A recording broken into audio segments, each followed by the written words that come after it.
Hello everyone, welcome to the Raw Take. I'm your host Rob Reed. This is your review for the August 16th, 2021 edition of Monday Night Raw. The show started out, Randy Orton came out, he had a quick promo, and just as he started to use his line, the most destructive letters in all WWE. He says RK, and just as he starts to say, "Oh, Matt Riddle's bro," I thought that was a really nice touch. Uh, I thought that was really good. Uh, Riddle comes out and he says, "I understand what you were doing last week. Why you hit me with an RKO last week? You were trying to teach me. You're trying to teach me how to do a correct RKO." And Randy's like, why would I team with you? What would be the reason? What Give me a reason why I would team with you. And he's this brings out AJ and Omos. Uh, Randy Orton is going to face Omos, and AJ says since Omos is going to fight Randy, how about I take on Riddle? So, and so they come back from break, and they right off the bat we have AJ Styles versus Matt Riddle. Another really good match. It is a match we've seen quite a few times, but AJ and Riddle are two wrestlers that are always pretty good at making sure every match they put on is good, even if it's a rematch. Their matches are usually really good. This is no different. And Riddle's getting ready to do a top rope move, but he's distracted by Omos. This allows AJ to hit the Styles Clash for the win. Simple, pretty good. And really, Riddle is just distracted by almost being there. And before the match started, Riddle walked off, or Randy Orton walked off. So he was alone. He didn't have anybody out there. Later on, we got a little backstage segment. Riddle talking about how sad he is that Riddle doesn't want to be his partner anymore. And okay, we get more of this Nikki ASH stuff. Her promos are getting a little grating. I've been a fan of Nikki Cross for a long time, but this character really isn't doing anything for me. I get it, it's for kids and stuff, but it's really not clicking. For me, it's not. This match is good, but she has a match with Rhea Ripley. It's a non-title match. Rhea Ripley won clean. Champion loses 5 days before SummerSlam.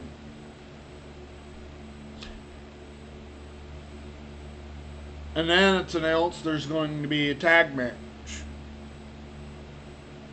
They're going to team, and they're going to face Charlotte and a partner of Charlotte's choosing. Next, we have another handicap match with Vera and Shanky versus Drew McIntyre. But at least there's a stipulation. If they lost, they'd be barred at ringside for the SummerSlam match between Drew McIntyre and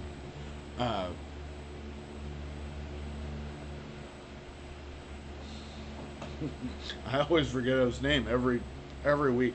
Jinder Mahal. But it's another quick squash. Like this, it didn't even go 5 minutes. Like, they had a complete job match. If you're going to have these guys be the heavies, at least have them be threatening. Like, nothing they do comes off threatening. And Shanky is a big dude, and nothing they do makes him threatening. Drew wins quickly with a Claymore kick.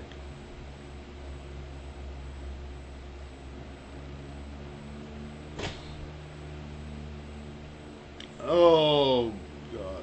Next, we have the worst segment of the night, by far. Instead of Miz TV, we have Moist TV, hosted by John Morrison. It's the same thing. There's no difference. It's the same stupid talk show segment that they've needed to stop for a long time.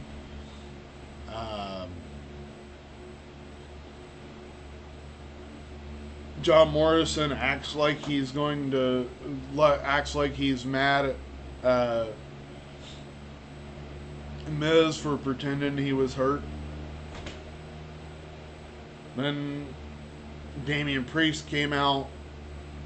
Some more stupid stuff. I want to see Damian Priest talk more. The problem is they're putting him in these segments with Miz and Morrison, and he has been in an off and on feud with Miz and Morrison for 6.5 months. They started this feud at Royal Rumble because he eliminated both of them. And the reasoning for the feud is gone. The whole basis of the feud was Bad Bunny. He hasn't been there since WrestleMania. They don't need to be continuing this pointless feud. This actually brought out Sheamus, who was going to sit at ringside. Damian Priest versus The Miz. Another rematch. Same ending. Damian Priest wins. Actually, the one cool thing is Damian Priest used the Brogue Kick as his finish instead of his own move.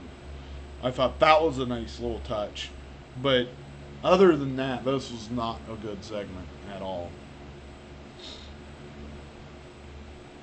Ugh. Next, we see a backstage with Doudrop and Eva Marie. Eva Marie wants Doudrop to go kidnap Lily. Oh boy. Miz and Morrison are shown backstage, still kind of arguing, and you see Kofi and Xavier Woods behind him with a sign that says "Buy our shirt." That was funny. They're funny. Miz and Morrison said all their issues are under the bridge. What was the point? If this leads to a split, I don't mind. I would like to see Morrison have a singles push. Because I just don't care for this act. Yeah, so next there's a Alexa's Playground segment.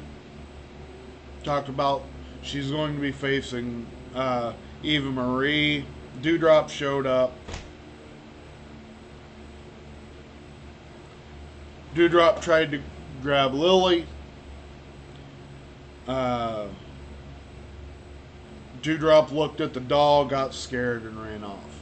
This is the dumbest thing in television. It needs to go away so quickly. I hate the Lily shit. It's...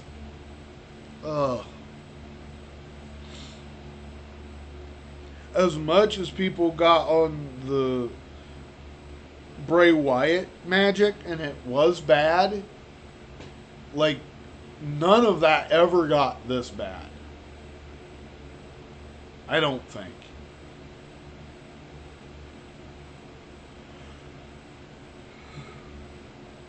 It was terrible.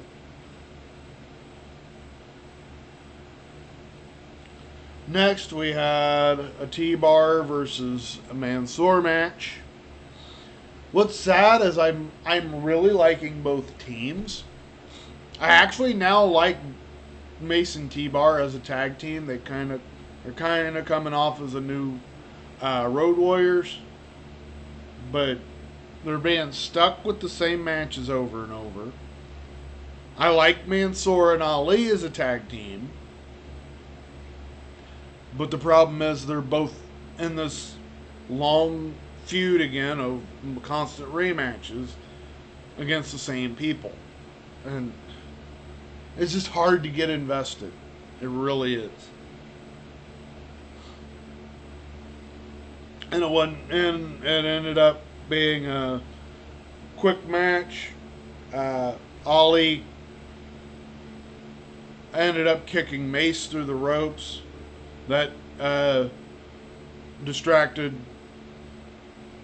TBar long enough for Mansoor to roll up and pin. Because you know by now that's the only move anybody knows is a distraction roll up.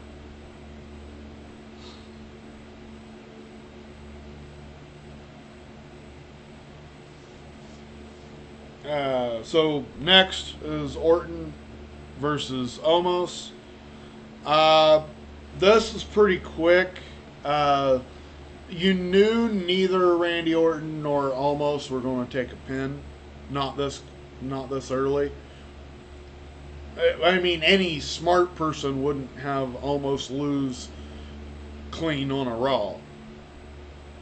I mean, we've seen dumber stuff in the past, so I wouldn't have been that shocked. But so they went with a DQ here. Styles got caught trying to help Omos and got disqualified. They start beating up Randy. Riddle comes out, makes the save. Randy gets on the microphone and he says, he said, you've shown something. He said, I've berated you. I hit you with an RKO. He said,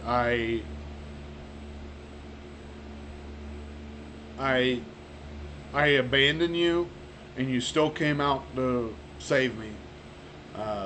He said, you know what?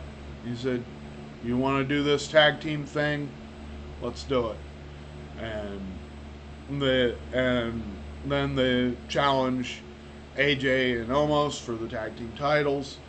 So we did get to where we initially figured we'd get to SummerSlam, AJ and Omos defending against Randy Orton and Riddle, RKBro.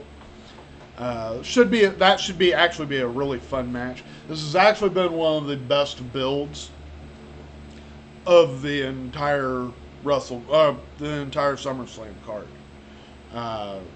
There hasn't been anything egregiously stupid. Everything's been done really well to lead up to it. Yes, they had the part where Randy was off television for like a few weeks, but they did eventually get where everybody wanted. Excuse me. And next we have another Karrion Kross Jeff Hardy match. Karrion Kross beats up Jeff Hardy backstage before their match. They come out, and it's just a quick squash after that. Why didn't they just do this in the first place? I'm trying to understand what's the point of having Jeff Hardy win that first match in 2 minutes. It would have been smarter to do the first place, where Karrion Kross is this dangerous guy that beat up Jeff Hardy and choked him out, instead of having Karrion Kross lose like 2 weeks, and then he's finally over the 500 mark.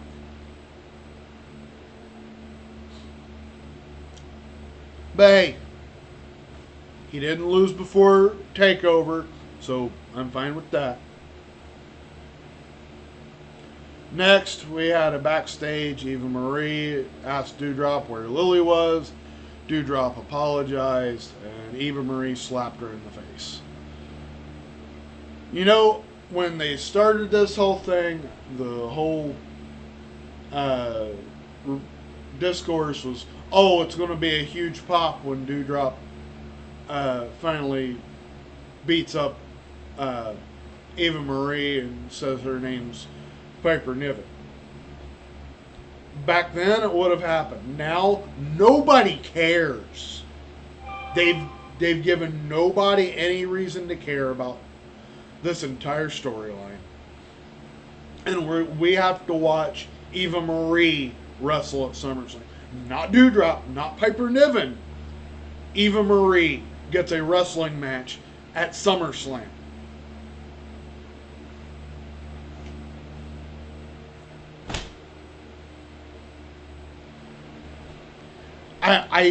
Alexa is a pretty good wrestler, but I don't even think she can carry Eva Marie to a good match.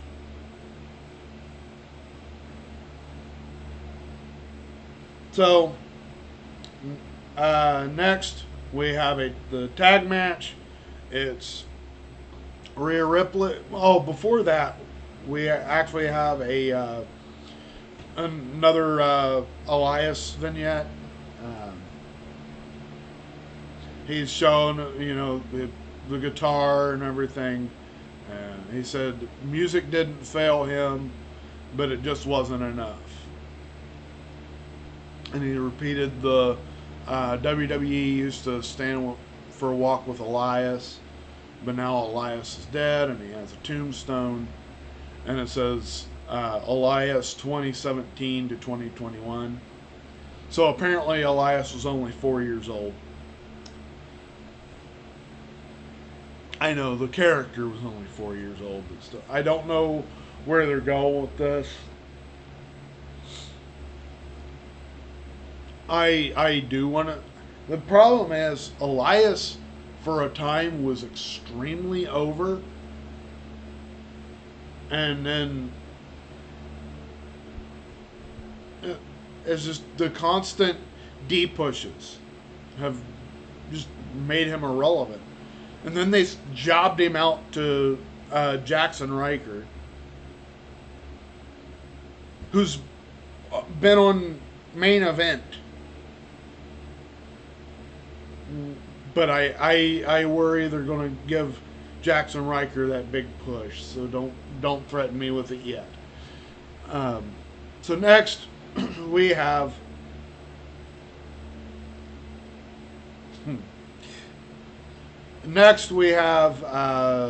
Charlotte Flair.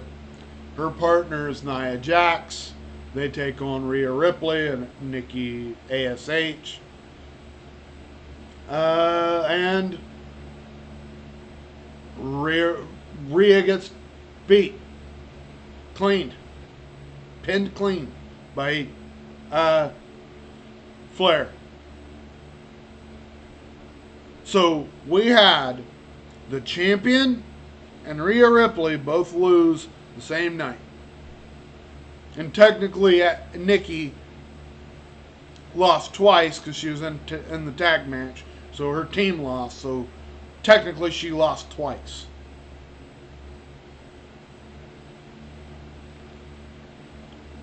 This is, just to remind you, this is the go home show for SummerSlam. This is the go home show. Next, we had Goldberg came out. And finally, we had Goldberg came out. He introduced his son in the crowd. That he came out of retirement to show for his son. His son could go online and watch plenty of his old matches to see who he was. He said, but he needs to come see him in person to see who Goldberg is. This brought out Lashley. The What Chants are back. I did not miss the What Chants.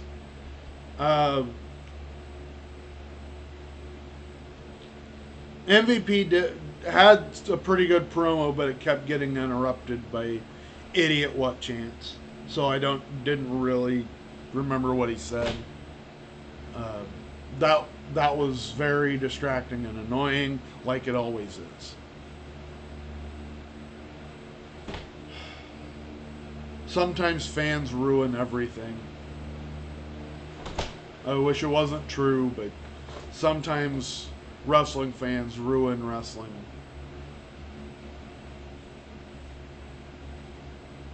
So finally, Lashley got in the ring, went to clothesline Goldberg. Goldberg ducked, hit Lashley with a spear. That ends the show. Yeah. Besides the Randy Orton, RKBro stuff, tonight was not a good show. Or last night was not a good show at all. Raw continues to be the worst wrestling show on television. I want it to be better. I really do. So, if you like this review, drop a like. Subscribe to the channel for more videos. Comment down below. Follow me on Twitter at Mr. Rob Reed. And I will see you on the next video.